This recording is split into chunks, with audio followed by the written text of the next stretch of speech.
নমস্কার। আমার আজকের পাঠ্য সুনীল গঙ্গোপাধ্যায়ের একটি ছোট গল্প, আগামীকাল।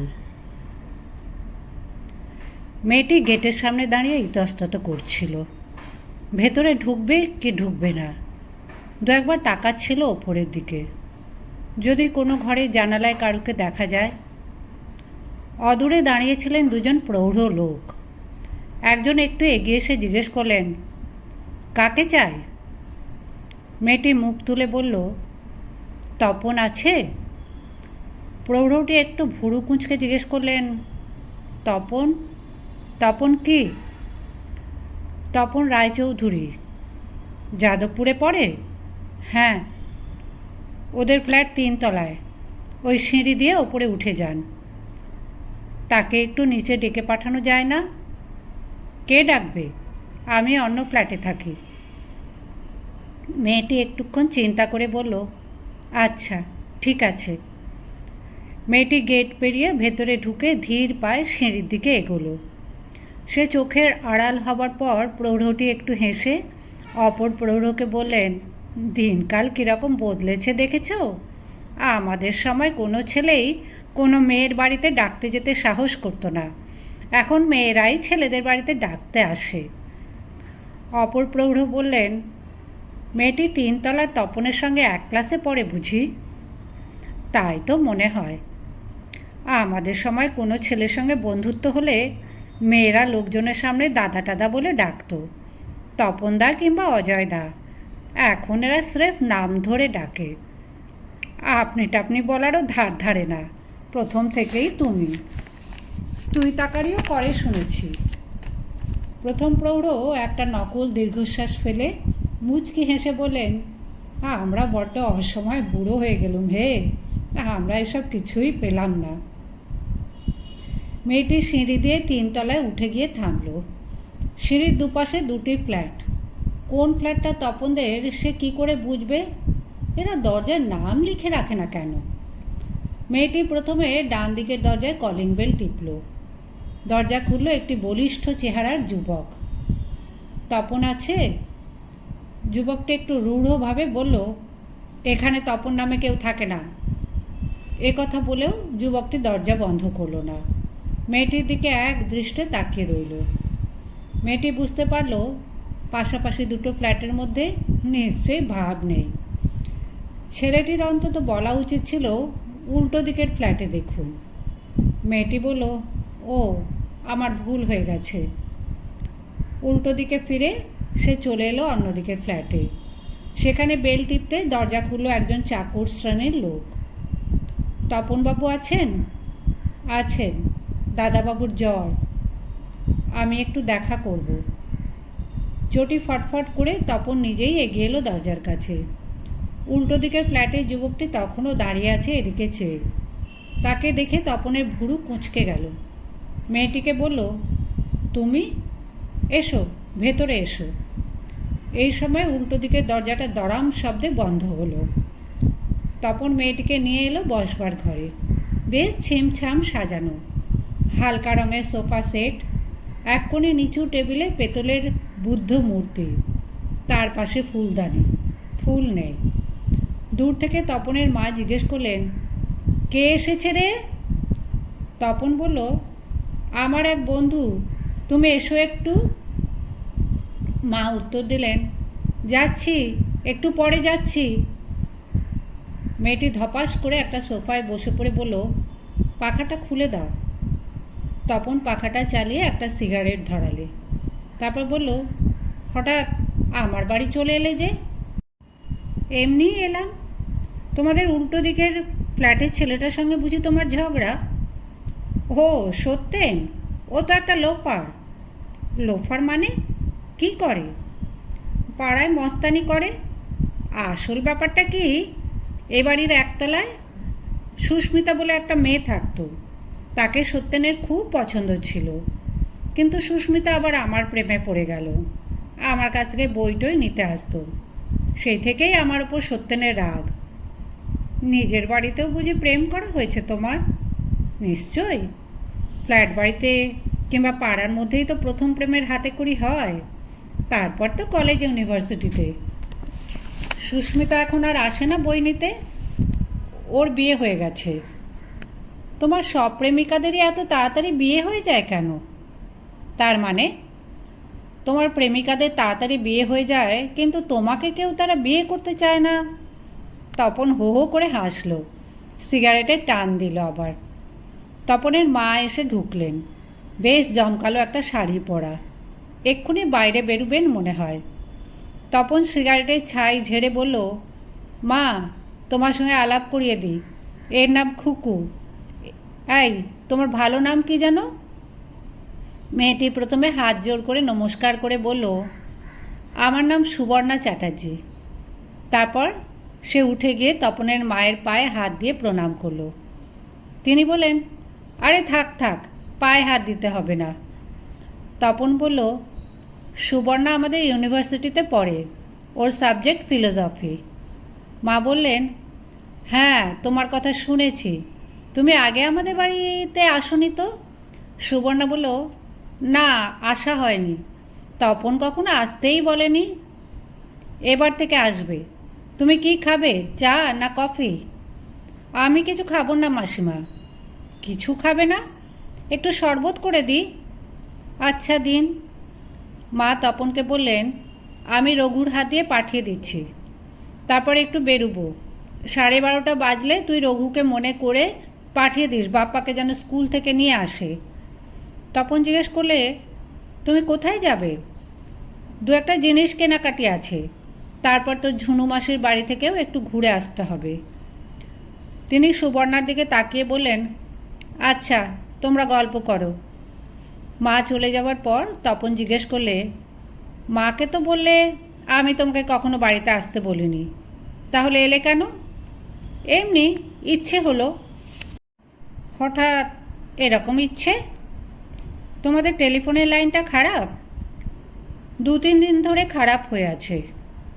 2-4 দিন ক্লাসে যাওনি। আমার জ্বর। বাজে কথা। বাজে কথা মানে? আমি কি বাড়ি চাকরকেও মিথ্যে শিখিয়ে দিয়ে রেখেছি নাকি? সুবর্ণা তপনের গলার কাছটা ছুঁয়ে বলল, কই, গা গরম নেই তো? কাল রাত পর্যন্ত ছিল। আগে তো অনেকবার এর থেকে বেশি জ্বর কিংবা শরীর খারাপ নিয়েও ইউনিভার্সিটিতে যেতে। তা যেতাম। তুমি 4 দিন আমাকে না দেখেই উতলা হয়ে পড়েছিলে নাকি? সেই জন্যই আজ দেখতে এলে? না, সেজন্য নয়, তোমাকে একটা খবর দিতে এলাম। কি? চাকর রঘু একটা ট্রে হাতে নিয়ে ঘরে এলো। 1 গ্লাসে অরেঞ্জ স্কোয়াশের শরবত আর একটি প্লেটে 4খানা সোন পাপড়ি। তপন জিজ্ঞেস করলে, রঘু, মা বেরিয়ে গেছেন? হ্যাঁ, এই মাত্র গেলেন। দরজাটা বন্ধ করে রাখিস। চাকর ট্রেটা রেখে যাওয়ার পর তপন নিজেই আগে প্লেট থেকে একটা সোন পাপড়ি তুলে মুখে পড়ল। তারপর বলল, সোন পাপড়িগুলো লাভলি, মা নিজে বানিয়েছে, খেয়ে দেখো। সুবর্ণাও একটা তুলে মুখে দিয়ে বলল, সত্যিই খুব ভালো হয়েছে তো। এবার তোমার খবরটা বলো। আগামী সোমবার আমি রণজয়কে বিয়ে করছি। এ আর নতুন খবর কি? তুমি জানতে? আগামী সোমবারই যে বিয়ে করবে তা জানতাম না। রণজয়ই আমাকে বলছিল তুমি বিয়ের জন্য ব্যস্ত হয়ে উঠেছ। তোমার কাছ থেকে একটা পরামর্শ চাইতে এলাম। বলো। আমার কি এক্ষুনি বিয়ে করা উচিত? সব মেয়েরই তাড়াতাড়ি বিয়ে করা উচিত আমার মতে। ইয়ার কি নয়, একটু সিরিয়াসলি চিন্তা করে বলো। এই নিয়ে এত ভাবনা চিন্তা করার কি আছে? বাড়িতে কারুকে এখন জানাচ্ছি না। ও, কিন্তু তুমি হঠাৎ বিয়ের জন্য এত ব্যস্ত হয়ে উঠলেই বা কেন? কারণ নিশ্চয়ই একটা আছে। তুমি সবটা জানো না তপন। রণজয় একলা একটা ঘর নিয়ে থাকে রয়্যাল স্ট্রিটে। সেখানে আমাকে প্রায়ই যেতে হয়। মানে আমি না গেলে ও ছেলে মানুষের মতন জেদ করে, রাগারাগি করে। 2-3 দিন আমি না গেলে ও এমনকি খাওয়া দাওয়া বন্ধ করে দেয়, পড়াশোনাও একেবারে করে না। রোজ একবার করে গেলেই পারো। তাই তো যাই। তার ফলে কি হয় বুঝতেই পারো। পারছি। অ্যাংলো ইন্ডিয়ান পাড়া, ডিস্টার্ব করার কেউ নেই। আমার ভীষণ দুশ্চিন্তা হয়। দুশ্চিন্তা? তোমার ভালো লাগে না? এত চমৎকার সুযোগ। দেখো, 18 থেকে 24 বছর সময়টা হচ্ছে সবচেয়ে চমৎকার বয়স। এই সময় সেক্স জিনিসটা সবচেয়ে বেশি উপভোগ করা যায়। কিন্তু আমাদের দেশের অধিকাংশ ছেলেমেয়েই এই সময়টা নষ্ট করে, সুযোগ পায় না। পড়াশোনা শেষ না করে চাকরি বাকরি না পেলে কেউ বিয়ে করতে পারে না। কিন্তু পড়াশোনা কিংবা চাকরির সঙ্গে সেক্সের কী সম্পর্ক? বাবা মায়ের শাসনে থেকে অনেককেই এই সুযোগ থেকে বঞ্চিত হতে হয়। তুমি এরকম সুন্দরভাবে সেটা পেয়ে গেছো, অথচ বলতে চাও সেটা তোমার ভালো লাগে না। ভালো লাগা না লাগার কথা নয়, আমার ভয় হয় কিছু যদি হয়ে যায়। প্রিকশন নিলেই পারো, হাতের কাছে যখন সব কিছুই পাওয়া যায়। ভুলে যেও না, এ দেশটা এখনও ইউরোপ আমেরিকা হয়ে যায়নি। ইউরোপ আমেরিকার দেশে মেয়েদের কি 4টে করে হাত পা আছে নাকি? ওদের সঙ্গে তুলনা দেবার তো দরকার নেই। আমি বলছি যেটা খুব সহজ এবং স্বাভাবিক ব্যাপার। মেয়েদের সব ব্যাপার তোমরা এখনো বুঝতে পারো না। ও, এদিকে অন্য সময় ছেলেদের সঙ্গে সমান সমান হবার ইচ্ছা, আর অসুবিধাতে পড়লেই মেয়েদের জন্য আলাদা ব্যাপার। অসুবিধার কিছু নেই এর মধ্যে। আমি ভাবছিলাম ভবিষ্যতে তো রণজয়কে আমি বিয়ে করবই, তাহলে রেজিস্ট্রেশনটা সেরে রাখলেই বা দোষ কী? ব্যাপারটা আইনসঙ্গত করে রাখা। হ্যাঁ, আইনসঙ্গত করলে স্বাদটা কমে যায়। গোপন ব্যাপার থাকলেই সেক্সটা ভালো জমে। আইন টাইনের ব্যাপারটা যতদিন দূরে সরিয়ে রাখা যায়। তুমি বড্ড বাজে কথা বলো। তুমি কি সব জানতা নাকি? তুমি তো আমার কাছে পরামর্শ চাইলে। আমি তোমার কাছ থেকে জানতে চাইছি, এখন বিয়েটা করে রাখলে কি রণজয়ের পড়াশোনার ক্ষতি হবে? রণজয় ফার্স্ট ক্লাস পাবেই। তুমি জানো না আজকাল ওর পড়াশোনায় মন নেই। তার মানে তুমি ওকে অতৃপ্ত করে রেখেছ।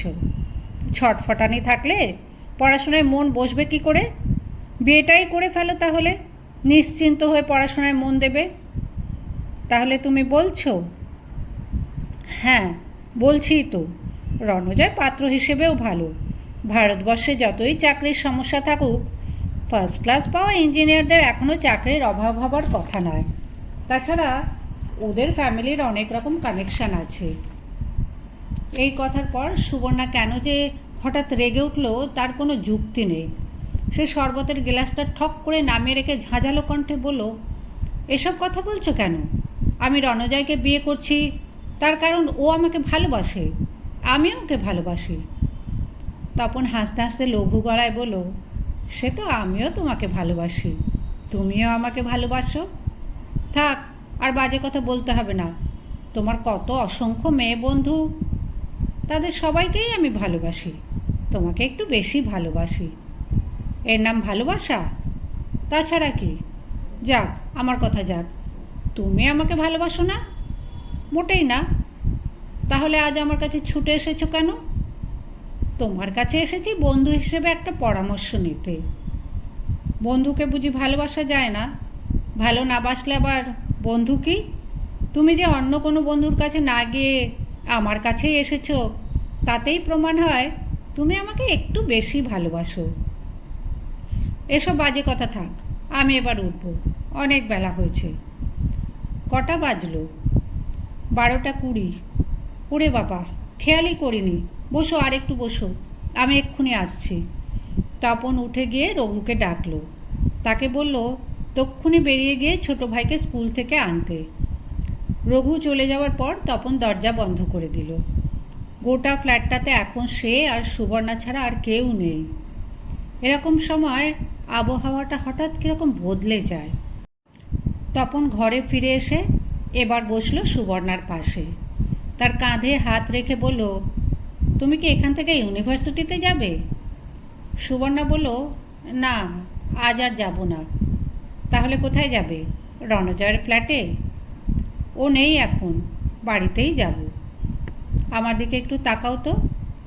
সুবর্ণা ওর দিকে মুখ ফেরাতেই তপন আলতোভাবে তার ঠোঁটে একটা চুমু খেলো। তারপর বলল, তোমাকে খুব অন্যমনস্ক দেখাচ্ছে। সুবর্ণা বলল, আমাদের একলা রেখে তোমার মা বেরিয়ে গেলেন, তাতে কি হয়েছে? উনি কিছু ভাবলেন না? কি আবার ভাববেন? ছেলের চরিত্র খারাপ হয়ে যাবে? এতে মেয়ের মায়েরা ভয় পেতে পারেন, কিন্তু একটি ছেলের মা ভয় পাবেন কেন? ছেলে হলেই বুঝি তাদের সব রকম স্বাধীনতা দেওয়া যায়? আমি পাই। এমনকি ছেলেবেলা থেকেই আমি একটু মেয়েটেদের সঙ্গে মিশতে ভালোবাসি। আমার মা কখনো বাধা দেওয়ার চেষ্টা করেনি। তুমি ভাগ্যবান এরকম মা পেয়েছো। আমার মাও ভাগ্যবান, আমার মতন ছেলে পেয়েছেন। এত মেয়েদের সঙ্গে মেলামেশা করেও তো আমি বয়ে যাইনি। হায়ার সেকেন্ডারিতে 7th স্ট্যান্ড করেছিলাম। এবারেও ফাইনাল পরীক্ষাতে ফার্স্ট ক্লাস তো পাবোই, ফার্স্ট ক্লাস ফার্স্টও হতে পারি। তোমার বড্ড অহংকার। সত্যি কথাই বলছি, লোকজনের মাঝখানে তো আর চেঁচিয়ে বলতে যাচ্ছি না যে অহংকার হবে। আচ্ছা, এবার সত্যি বলো তো, এই 4 দিন কেন ইউনিভার্সিটিতে যাওনি? বলছি, তার আগে আমাকে একটা চুমু খাও। সুবর্ণার ঠোঁটটা এগিয়ে আনলো। তপন বলল, হুম, ওই রকমভাবে নয়। এক হাতে আমার চুল মুঠো করে ধরো, এক হাত রাখো আমার কাঁধে। সুবর্ণা সরে গেল। একটু রাগের ভাব দেখে বলল, ইস, আবদার না? 2 দিন বাদে আমি পরের বউ হয়ে যাচ্ছি না? বাহ, তাতে কি হয়েছে? কি হয়েছে মানে? আর একজনকে বিয়ে করেও বুঝে আমি তোমার সঙ্গে এইসব করব? রণজয় তোমাকে বিয়ে করছে বলে কি পুরোপুরি কিনে নিচ্ছে নাকি? তোমার আর কোনো স্বাধীনতা থাকবে না? স্বাধীনতা মানে বুঝি এই সব কিছুরই একটা যুক্তি থাকা চাই। চমৎকার যুক্তি রয়েছে তো। এই ঘরে শুধু তুমি আর আমি আছি, ফ্ল্যাটে আর কেউ নেই। এই সময়টা একটু ভালোভাবে কাটানো উচিত নয়? আর চুমুক খাওয়ার মতন এমন ভালো জিনিস আর কি আছে বলো? রণজয়ের ফ্ল্যাটে গিয়েও কি তুমি এইসব করো না? সেই জন্যই তো তাকে আমি বিয়ে করছি। আহ, মেয়েরা বড্ড বিয়ে পাগলা হয়। বিয়ের সঙ্গে এর সম্পর্ক কি? মানুষের শরীর কখনো ক্ষয়ে যায় না, শরীর কখনো অপবিত্র হয় না। এসো এসো, দেরি করে লাভ কি? আমি যদি রাজি না হই, তুমি কি জোর করবে? মোটেই না। এইসব ব্যাপারে আমি জোর জার একেবারেই পছন্দ করি না। আমি রাজি নই। তপন সঙ্গে সঙ্গে সোফা থেকে উঠে পড়ল, বলল, ঠিক আছে। সুবর্ণা মাথা নিচু করে চুপ করে বসে রইল। তপন জানালার কাছে দাঁড়িয়ে তাকিয়ে রইল বাইরের দিকে। সুবর্ণা একটু পরে মুখ তুলে বলল, তুমি রাগ করলে? না, এতে রাগের কি আছে? আমি তোমাকে ভালোবাসি সুবর্ণা। তোমার সব রকম ব্যবহারই আমার ভালো লাগে। তুমি ভালোবাসার কথা মুখে উচ্চারণ করো না। তুমি জানোই না কাকে ভালোবাসা বলে। কোন বইয়ে ভালোবাসার ডেফিনেশন লেখা আছে? নামটা বলে দাও, পড়ে মুখস্থ করে নেব, তারপর সেই অনুযায়ী ভালোবাসার চেষ্টা করব। এই ঘরে এখন অন্য কোনো মেয়ে থাকলে তাকেও তুমি চুমু খেতে চাইতে? যদি তাকে আমার পছন্দ হতো তাহলে চাইতাম। যে কোনো মেয়ে? বললাম তো, যদি পছন্দ হতো, যদি সেও রাজি হতো। বুঝলাম। আচ্ছা, আমি এবার চলি। ঠিক আছে, বিয়ে নেমন্তন্ন খাওয়াচ্ছ তো? সুবর্ণা উঠে দাঁড়ালো, গাঢ় চোখে তাকালো তপনের দিকে। তপন মিটিমিটি হাসছে। সুবর্ণা তপনের দিকে একটু এগিয়ে এসে বলল, একবার কিন্তু। তপন মাথাটা ঝুঁকিয়ে দিয়ে বলল, চুলের মুঠি ধরো। সুবর্ণা মুঠো করে ধরল তপনের চুল, আর একটা হাত রাখলো ওর কাঁধে, তারপর ঠোঁটে ঠোঁট রাখলো।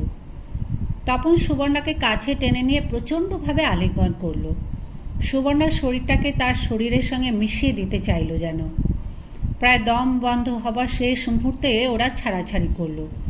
সুবর্ণা একটু একটু হাঁপাচ্ছে, তার গালে লেগেছে লালচে রং। নিজেকে একটু সামলে নেবার পর সুবর্ণা লজ্জিতভাবে বলল, আচ্ছা, সত্যি করে বলো তো, এটা কি পাপ নয়? পাপ পুণ্যের কথা পরে হবে, আগে বলো তোমার ভালো লাগেনি? যা, চিরকালই মেয়েরা এই সময় লজ্জা পাবে, কিছুতেই সত্যি কথা বলবে না। যাই হোক, লজ্জাটাও এই সময় সুন্দর দেখায়। সুবর্ণা তপনের বুকে দুটো কিল মেরে বলল, তুমি কি কিছুতেই একটু সিরিয়াস হতে পারো না? তপন আবার জড়িয়ে ধরল সুবর্ণাকে। আবার একটি দীর্ঘস্থায়ী চুম্বন। সুবর্ণার দিক থেকে বাধা দেওয়ার কোনো চিহ্নই নেই। তপন বলল, এবার তোমার পাপ পুণ্যের প্রশ্নের উত্তরটা দিচ্ছি। দুজন মানুষ যদি কোনো একটা কাজ করে আনন্দ পায় এবং তাতে অন্য কারোর কোনো ক্ষতি না হয়, তাহলে সেটা পাপ হতেই পারে না। রণজয় যদি জানতে পারে, তাহলে ক্ষতি হবে না? তুমি অত্যন্ত নির্বোধ না হলে নিশ্চয়ই রণজয়কে এইসব কথা বলতে যাবে না। তাছাড়া আমার মনে হয় রণজয় জানতে পারলেও এমন কিছু মহাভারত অশুদ্ধ হয়ে যাবে না। তোমার কি ধারণা, রণজয় তোমাকে ছাড়া আর কোনো মেয়েকে জীবনে ছুঁয়ে দেখেনি? না, তা মোটেই ভাবি না। তাহলে এইসব সামান্য ব্যাপার নিয়ে বেশি মাথা ঘামানোর দরকার কি? আচ্ছা, তুমি যদি জানতে পারো একটি মেয়ে অন্য একজনের সঙ্গে শুয়েছে, তারপরেও তুমি সেই মেয়েটিকে বিয়ে করতে পারবে? বাহ!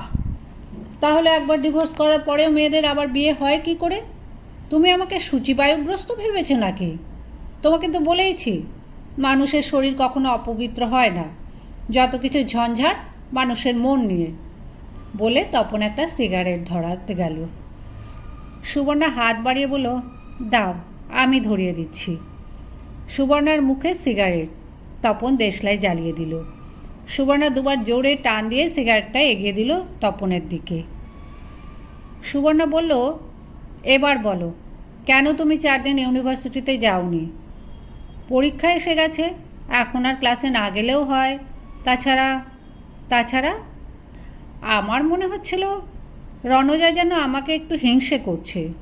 আমি শুনেছিলাম তোমাদের শিগগিরই বিয়ে হবে, কিন্তু ক্যাম্পাসের মধ্যে তুমি আমার সঙ্গে বারবার দেখা করো, বেশি কথা বলো আমার সঙ্গে। এটা যেন রণজয়ের ঠিক পছন্দ হচ্ছে না। ও আগে এরকম ছিল না, এখন যেন ওর ভেতর একটা হিংসে এসে ঢুকেছে। তাই আমি ভাবলাম আমার কিছুদিন দূরে থাকাই ভালো। বিয়ের আগে অশান্তি করার কোনো মানেই হয় না। অর্থাৎ তোমার কথা ভেবেই। আমার কথা ভেবে? হ্যাঁ, তোমার ভালোর জন্যই। সুবর্ণা ঠাস করে এক চড় মারল তপনের গালে, বেশ জোরে। তপন গালে হাত বুলিয়ে নিল একবার, তারপর হেসে জিজ্ঞেস করলো, এটা কিসের জন্য? তুমি আজ সারাক্ষণ শুধু আমাকে অপমান করছো। অপমান? তার মানে? নিশ্চয়ই অপমান করেছো। রণজয়ের হিংসা হয়, আর তোমার বুঝি হিংসা হতে পারে না? আমার হিংসা হবে কেন? তুমি একবারও আমাকে বলতে পারতে না তুমি রণজয়কে বিয়ে করো না? তোমাদের বিয়ে তো আগেই ঠিক হয়ে গেছে। ঠিক হয়ে গেলেই বা তুমি যদি একবার বলতে। বলবো কেন সে কথা? রণজয়ের সঙ্গে অনেক দিন ধরেই তোমার চেনা। ও তোমাকে পাগলের মতন চায়, তুমিও ওকে ভালোবাসো। তোমাদের দুজনের বিয়ে হবে, এইটাই তো সবচেয়ে স্বাভাবিক ব্যাপার। তাহলে তুমি কেন বলেছিলে তুমি আমাকে ভালোবাসো? সে কথাও বলতে পারবো না। তাতে দোষটা কি হয়েছে? এরকম মিথ্যে কথা আর কজনকে বলেছ? না, মিথ্যে নয়, আমি তোমাকে সত্যিই ভালোবাসি। কিন্তু ভালোবাসলে কি একেবারে নিজের দখলে রাখতে হবে? তুমি অন্য কারোর স্ত্রী হয়ে গেলেও কি তোমাকে আমি ভালোবাসতে পারি না? কারোর বাড়ির সুন্দর বাগান দেখে যদি আমার খুব ভালো লাগে, তাহলে কি আমি বাগানটা দখল করে নেওয়ার চেষ্টা করব? কথা বলতে বলতে থেমে গেল তপন। সুবর্ণার চোখ দিয়ে টপ টপ জল পড়ছে। তপন অবাক হয়ে জিজ্ঞেস করলো, এ কি? সুবর্ণা কোনো উত্তর দিল না। তপন সুবর্ণার কোমর ধরে তাকে আবার সোফায় বসিয়ে দিল জোর করে। একটা আঙুল দিয়ে আলতোভাবে সুবর্ণার চোখের জল মুছে দিয়ে বলল, বিয়ের আগে সব মেয়েরাই কাঁদে, তাই না? ভয় হচ্ছে বুঝি? তুমি আমার এরকম ক্ষতি করলে কেন? কি ক্ষতি করলাম? আমার মনের মধ্যে কি হচ্ছে তুমি একবার ভেবেও দেখো না। আমি রণজয়কে বিয়ে করতাম, ওকে বিয়ে করে সুখী হতে চেয়েছিলাম, কিন্তু তুমি মাঝখান থেকে এসে সব গণ্ডগোল বাঁধিয়ে দিলে। তুমি কেন আজ আমায় নিয়ে এরকম করলে? কি করেছি? সবটাই তোমার ছেলে খেলা। তখন হঠাৎ রেগে গেল। ঘড়ির দিকে আঙুল দেখে কড়া গলায় বলল, আর মাত্র 15 মিনিট সময় আছে, তারপরে রঘু আমার ছোট ভাইকে নিয়ে এসে পড়বে। এই 15 মিনিট আমরা আনন্দ করতে পারি। তুমি আমার সঙ্গে যদি বিছানায়। ছি ছি, তুমি আমাকে এই ভাবো? আমি ঠিকই ভাবি। মেয়ে মানে কি এক একটা সংস্কারের ডিপো? তুমি আজ বড্ড ন্যাকামো করছো। তপন, তোমাকে আমি সাবধান করে দিচ্ছি। সুবর্ণা, তুমি নিজে থেকেই আমার এখানে এসেছো, আমি তোমাকে ডাকিনি। আমি এক্ষুনি চলে যাচ্ছি। Get out. সুবর্ণা রাগে ফুঁসতে ফুঁসতে এদিক ওদিক তাকালো। তপনকে আঘাত করার জন্য সে একটা কিছু খুঁজছে, সেরকম কিছুই নেই। নিচু টেবিল থেকে বুদ্ধ মূর্তিটাই তুলে নিল। অহিংসার প্রতিমূর্তিটা দিয়ে ঠকাস করে মারল তপনের মাথায়। তপন সুবর্ণার দুটো হাত শক্ত করে চেপে ধরে বলল, একদম খুন করে ফেলবো কিন্তু। তুমি আমার রাগ চেনো না। আমাকে ছেড়ে দাও, অসভ্য কোথাকার। না, ছাড়বো না। আমি জানি তোমার ব্যাপার। তুমি রণজয়কে বিয়ে করতে চাও, আবার আমাকেও ছাড়তে চাও না। দুজনকেই একসঙ্গে বিয়ে করে দ্রৌপদী হতে চাও। আমাকে ছেড়ে দাও, আমি আর কোনো দিন তোমার মুখ দেখব না। না, কিছুতেই ছাড়বো না। তুমি আমাকে মেরেছো। তপন, তুমি বলেছিলে তুমি আমার ওপরে জোর করবে না। তুমিই চাইছো আমি জোর করি। না, প্লিজ। তপন ছেড়ে দিল সুবর্ণার হাত। তার ফর্সা হাত দুটি তপনের দৃঢ় মুষ্টিতে লাল হয়ে গেছে। ধরা গলায় সুবর্ণা বলল, আমি চলে যাচ্ছি, আর কোনো দিনও তোমার সঙ্গে দেখা হবে না। তপন বলল, নিশ্চয়ই দেখা হবে, তোমার বিয়ের দিনে। না। হ্যাঁ, হবে। তুমি নেমন্তন্ন না করলেও রণজয় করবে। আমি ওকে বারণ করে দেবো। ও শুনবে না। ও আমার ঘনিষ্ঠ বন্ধু। ঘনিষ্ঠ বন্ধুর স্ত্রীর সঙ্গে কী চমৎকার ব্যবহার! স্বামীর ঘনিষ্ঠ বন্ধুর সঙ্গে তোমারই বা কী চমৎকার ব্যবহার? আমার বুদ্ধ মূর্তিটা তুমি ভেঙে ফেলেছ। আর একটা কিনে পাঠিয়ে দেব। তাই দিও। আমি যাচ্ছি এখন। যাও। সারা জীবন মনে থাকবে তুমি আমাকে বাড়ি থেকে তাড়িয়ে দিয়েছ। আর একটা কথাও মনে রেখো, আমি তোমাকে ভালোবাসি, এখনও ভালোবাসি, পরেও ভালোবাসবো। আবার ওই কথা? খবরদার, বলবে না। বেশ করব, বলবো, 100 বার বলবো। কেউ আমাকে বাধা দিতে পারবে না। সুবর্ণা দু হাতে মুখ ঢেকে করুণ গলায় বলল, কেন বারবার ওই মিথ্যে কথাটা বলে আমাকে কষ্ট দিচ্ছ? আমাকে কষ্ট দিয়ে তোমার কী লাভ?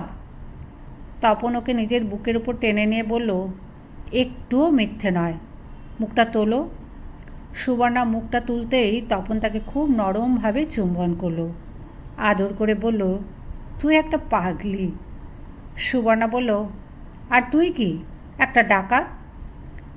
চোখের জলের দাগ টাগ লেগে রয়েছে। এ অবস্থায় রাস্তা দিয়ে যেতিস কী করে? মুখটা ধুয়ে ফেল ভালো করে।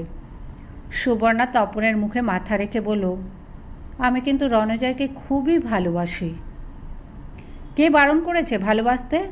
আয় না, আমরা সবাই সবাইকে ভালোবাসি। না, আমি তোকে ভালোবাসতে পারবো না। তাহলে যদি বারবার তোর কাছে চলে আসতে ইচ্ছে হয়? ইচ্ছে হলে আসবি। তা হয় না। এরকমভাবে বিবাহিত জীবন কাটানো যায় না। পরীক্ষা করে দেখ না কিছুদিন। যদি খুব অসুবিধা হয় আমি নিজেই তোকে বারণ করব। সুবর্ণা আর দেরি করল না, বেরিয়ে এলো ঘর থেকে। তপন তাকে সিঁড়ির তলা পর্যন্ত পৌঁছে দিয়ে এলো। সিঁড়ি দিয়ে নামবার সময় তপন সুবর্ণার কাঁধে হাত রেখেছিল, ঠিক দুই বন্ধুর মতন। সুবর্ণা আজ আর ইউনিভার্সিটিতে যাবে না, বাড়ি ফিরবে ভেবেছিল, কিন্তু মনটা খুব চঞ্চল হয়ে আছে। মনের মধ্যে একটু একটু অপরাধ বোধ। তপন তাকে দু একবার চুমু খেয়েছে কিংবা জড়িয়ে ধরেছে, সেজন্য নয়। তার নিজেরই তো খুব ইচ্ছে করছিল তপনের আদর পেতে, এই জন্য।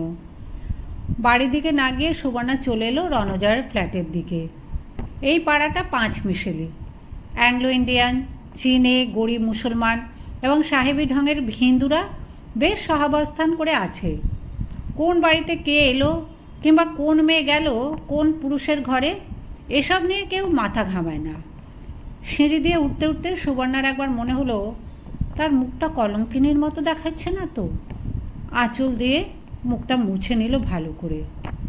ওপর থেকে একটি মেয়ে নেমে আসে তত্তর করে, পাতলা ছিপছিপে চেহারা, কাঁধে ঝোলানো একটা ব্যাগ।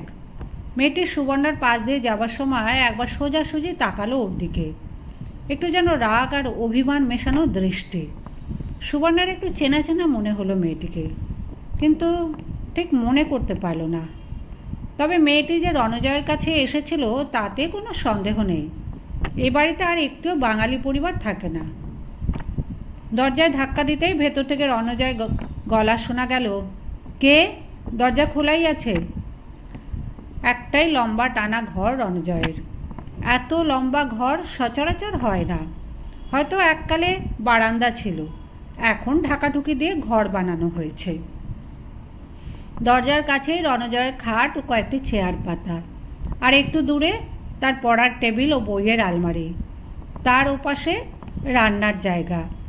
রণজয় অবশ্য বাইরেই খায়, তবু রান্নার ব্যবস্থা আছে। অত্যন্ত অগোছালো রণজয়ের ঘর। সব জায়গায়, এমনকি রান্নার জায়গাতেও বই ও পত্রপত্রিকা ছড়ানো। নিজের বিষয় ছাড়াও রণজয় বহু রকমের জিনিস পরে। তার জামা কাপড়, রুমাল, তোয়ালেও এদিক ওদিক পড়ে থাকে।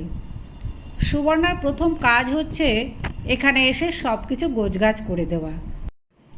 রণজয় সুবর্ণাকে দেখে একটু অবাক হলো না। খাটে হেলান দিয়ে শুয়ে বই পড়ছিল। তাড়াতাড়ি উঠে বলল, তুমি এসেছ? বাহ, খুব খিদে পেয়েছে। একটা কিছু রান্না করে দাও না আমার জন্য।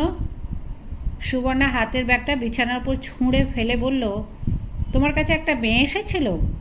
হ্যাঁ। কে বলো তো মেয়েটি? চেনা চেনা লাগছিল। ওর নাম তো ভাস্বতী বসু, পার্টির কাজ করে, খুব ভালো ওয়ার্কার। তোমার কাছে এসেছিল কেন? পার্টির চাঁদা চাইতে। আমিও একসময় কাজ করতাম। ইউনিভার্সিটিতে ওকে দেখেছি মনে হচ্ছে। তোমার সঙ্গে অনেক দিনের চেনা? অনেক দিনের। ওকে আমি খুব ছেলেবেলা থেকে চিনি। তুমি কি অমলেশকে দেখেছো? আমাদের থেকে সিনিয়র। সেই অমলেশ হচ্ছে ওর পুরুষ। একসঙ্গেই থাকে। বিয়েটি এখনও করেনি, করে নেবে এক সময়। সুবর্ণা হঠাৎ রেগে গেল। বলল, চাঁদা চাইতে তোমার বাড়িতে আসবার কি দরকার? ক্যাম্পাসেই তো চাইতে পারি। রণজয় একটু অবাক হয়ে বলল, বাড়িতে আসবে না কেন? আমি তো ওকে একদিন আসতে বলেছিলাম। কেন? আরে তুমি রেগে যাচ্ছ নাকি? এসেছে তো কি হয়েছে? আমার হিংসে হচ্ছে।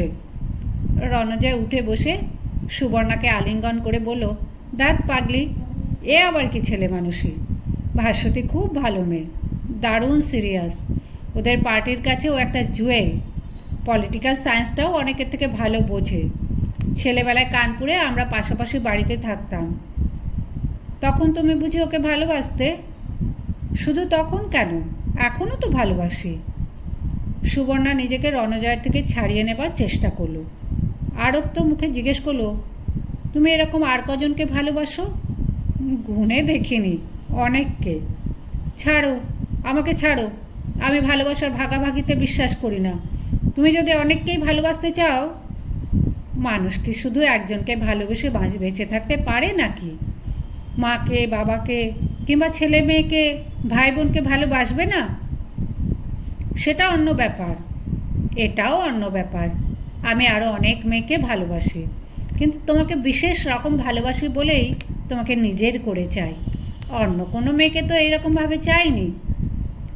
ঠিক আছে, বুঝেছি, ছাড়ো। রান্না করে দিচ্ছি। কি খাবো বলো? তুমি খিচুড়ি রাঁধতে পারো? কে না পারে, সবাই পারে। তাহলে খিচুড়ি আর ডিম ভাজা। সসপ্যানে চাল ধুতে ধুতে সুবর্ণা জিজ্ঞেস করলো, ওই মেয়েটি কতক্ষণ ছিল? রণজয় ওর ঘাড়ে একটা চুমু খেয়ে বলল, অনেকক্ষণ, আধ ঘন্টা তো হবে। চাঁদার কথা বলতে কি এতক্ষণ সময় লাগে? আমি কি সহজে চাঁদা দিই নাকি? ওকে আটকে রাখার জন্যই তো নানা কথা বলছিলাম। সেই সময় যদি আমি এসে পড়তাম, তাহলে আরও জমতো। আফ্রিকার দেশগুলোর ভবিষ্যৎ সম্পর্কে কথা উঠেছিল।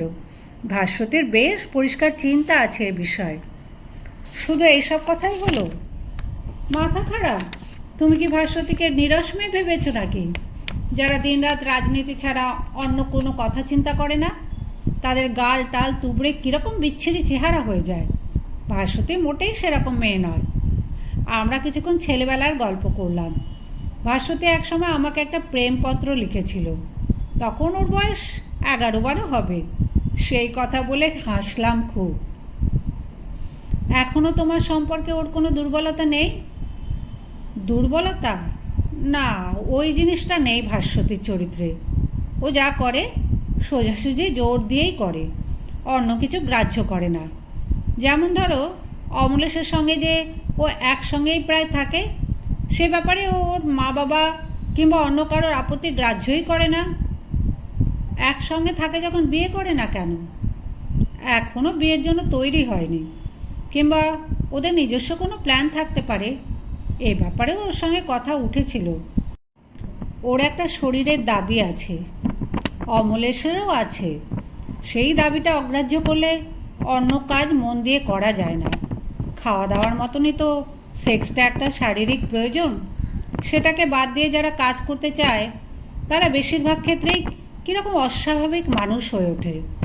ওরা পরস্পরকে ভালোবাসে, তাই একসঙ্গে থাকে। খোলাখুলি ব্যাপার। যদি বাচ্চা টাচ্চা হয়ে যায়, সে কথাও আমি ভাস্বতীকে জিজ্ঞেস করেছিলাম। ওর সেজন্য চিন্তা নেই। সুবর্ণা ঘুরে দাঁড়িয়ে বলল, সত্যি কথা বলো তো, তুমি ওই মেয়েটির সঙ্গে এতক্ষণ শুধু গল্পই করেছো, আর কিছু? দুষ্টু দুষ্টু হেসে রণজয় বলল, সত্যি কথা বলবো? রাগ করবে না? আগে বলো, আমার হাতে হাত রেখে বলো, রাগ করবে না? এই তো হাত রেখেছি। আমি ওকে একটা চুমু খেয়েছি। সুবর্ণা হাতটা সরিয়ে মুখ নিচু করে দাঁড়িয়ে রইল। রণজয় তার থুতনিটা ধরে উঁচু করে বলল, রাগ করবে না প্রতিজ্ঞা করলে যে? সুবর্ণা সত্যিই রাগ করেনি, মনটা শুধু উতলা লাগছে। মনটাকে সামলাবার চেষ্টা করছে সে। তারপর মুখ তুলে হাসি মুখে বলল, শুধু একটা? তাহলে আরও সত্যি কথা বলি, একটা নয়, তিনটে। ওকে একটাই বলেছিলাম, তারপর একটু বেশি লোভ হলো, কিন্তু এর চেয়ে আর বেশি কিছু না। এটা কিন্তু ঠিক। হঠাৎ উঠে গিয়ে? না না না, আমি নানা রকম কথা বলছিলাম। একসময় কি যেন মনে হলো ডান পাশ থেকে ওর মুখখানা বেশ সুন্দর দেখাচ্ছিল। তাই আমি বললাম, ভাস্বতী, অনেক তো কথা হলো, এবার একটা চুমু খেলে কি হয়? ও বললে, কেন? আমি বললাম, এমনি। তারপর ভাস্বতী বলল, ছেলেবেলার কথা ভেবে আমি একবারের জন্য রাজি হতে পারি, কিন্তু তুমি খুব দুরন্ত ছেলে, তুমি আরও বাড়াবাড়ি করবে। আমি বললাম, না না, মোটেই না। রণজয় সুবর্ণার কাঁধে হাত রেখে ঠোঁটের কাছে ঠোঁট এনে বলল, আমি তখন এই রকমভাবে আলতো করে একটু চুমু খেলাম, কিন্তু তাতে আশা মিটল না বলেই আর একটু জোরে পরপর 8-2 বার। তারপর ভাস্বতী আমাকে ধাক্কা দিয়ে সরিয়ে দিল। দরজা বন্ধ করেছিলে, এই রকমই ভেজানো ছিল। তখন যদি আমি ধরো ঠিক সেই মুহূর্তেই দরজা ঠেলে ঢুকে পড়তাম, এরকম তো গল্পে হয়, কিন্তু ধরো তুমি সত্যিই সেই সময় এসে পড়লে, তারপর কি হতো তুমি বলো না? তুমি কি রণরঙ্গিনী মূর্তিতে ওর ওপর ঝাঁপিয়ে পড়তে, না আমাকে খুন করতে চাইতে? তুমি বলো, আমার কি করা উচিত সেই সময়? তুমি একটু লজ্জা পেতে হয়তো, আমরাও লজ্জা পেতাম, কিংবা তিনজনেই হেসে ফেলতাম। এর থেকে আর বেশি কী হবে? এমন তো কিছু নয়। সুবর্ণা রণজয়ের চোখে একেবারে স্থির দৃষ্টি রেখে বলল, এবার আমার আর একটা উত্তর দাও। মনে করো তুমি একদিন হঠাৎ এই ঘরে ঢুকলে, আমাকে অন্য কেউ, হয়তো তোমার কোনো বন্ধু, চুমু খাচ্ছে, তখন তুমি কি করতে? একটু চিন্তা না করে রণজয় বলল, আমি একটু রেগে যেতাম। রেগে যেতে?